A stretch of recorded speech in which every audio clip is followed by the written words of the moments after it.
ফের দুর্নীতির প্রমাণ, ফের চাকরি হারানোর আশঙ্কা। মঙ্গলবার ৩২,০০০ জনের চাকরি বাতিলের মামলায় কলকাতা হাইকোর্টের বেশ কিছু পর্যবেক্ষণ কার্যত সেই আশঙ্কাকে প্রকট করছে। গত এপ্রিলে সুপ্রিম কোর্টের নির্দেশে চাকরি গিয়েছে প্রায় ২৬,০০০ শিক্ষক অশিক্ষক কর্মীর।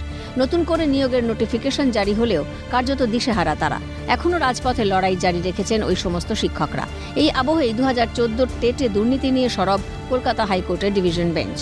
দুর্নীতি ধরা পড়লে চাকরি বিক্রিতে প্রশাসনের কর্তা ব্যক্তিরা জড়িত আছেন তা দেখলেও কি একজন বিচারপতি চুপ করে থাকবেন?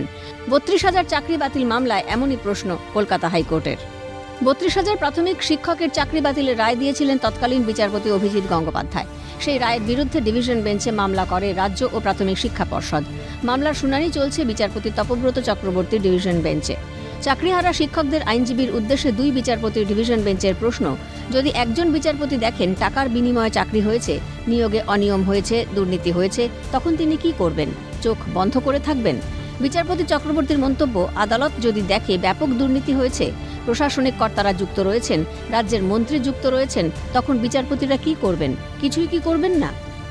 এরপর বিচারপতি তপব্রত চক্রবর্তী প্রশ্ন করেন, কত শূন্য পদ ছিল, কতজন অপ্রশিক্ষিত প্রার্থী নিয়োগ পেয়েছেন? উত্তরে অনিন্দ্য মিত্র জানান, ১ লক্ষেরও বেশি আবেদনকারী ছিলেন। প্রায় ৩২,০০০ অপ্রশিক্ষিত প্রার্থীকে নিয়োগ দেওয়া হয়েছিল। তারা পরীক্ষায় উত্তীর্ণ হয়েছিলেন, কিন্তু আজ তাদের চাকরি প্রশ্নের মুখে। বিচারপতির সাফ কথা, আপনারাই তো বলেছেন দুর্নীতি হয়েছে, টাকা দিয়ে চাকরি দেওয়া হয়েছে, তাহলে আদালত কেন বলবে না যে সব চাকরি বাতিল হোক? আর এইখানেই এই সমস্ত চাকরি প্রার্থীদের ভবিষ্যৎ নিয়ে প্রশ্ন উঠতে শুরু করেছে। যারা দুর্নীতি করে তারাই চুপ করে বসে থাকে, দাবি আইনজীবী বিকাশ রঞ্জন ভট্টাচার্যের। সংগত প্রশ্ন, সে প্রশ্ন নিয়ে এখন আলোচনা হবে, বিতর্ক হবে। এক পক্ষ বলছে, আরেক পক্ষ বলা এখনো হয়নি। সুতরাং এত আগাম করে মন্তব্য করাটা ঠিক না। যারা দুর্নীতি করে তারা তো সবসময় চুপ করে বসে থাকে, তাতে জবাব থাকে না। এটা নতুন করে বলার কি আছে? ভয়াবহ পরিস্থিতি হলে হবে, তাতে কি আছে? যে পরিমাণ দুর্নীতি হয়েছে তা আর ধামাচাপা দেওয়া যাবে না, মন্তব্য বাম নেতা তথা আইনজীবী সায়ন বন্দ্যোপাধ্যায়ের।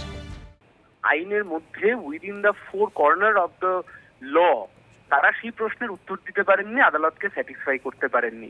এ তো স্বাভাবিক। মানে শুধু ডিভিশন বেঞ্চ নয়, সুপ্রিম কোর্ট অব্দি দেখুন, যা চুরি দুর্নীতি হয়েছে, এই চুরি দুর্নীতিকে তো কেউ মানে আজকের দিনে আজকে আর এটাকে কেউ তো ধামাচাপা দিতে পারবে না।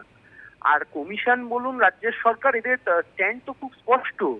এরা যে কোনো ক্ষেত্রেই, ধরুন সে টেট হোক, এসএসসি হোক, যাই হোক, এরা গোলে মেলে সবটা মিলিয়ে যোগ্য অযোগ্য, সত্যি কারা যোগ্য অযোগ্য, এসব জায়গা তো চিহ্নিত করার কোনো প্রশ্নই রাখবে না এরা। তাহলে স্বাভাবিকভাবেই বারংবার মুখ পুড়বে।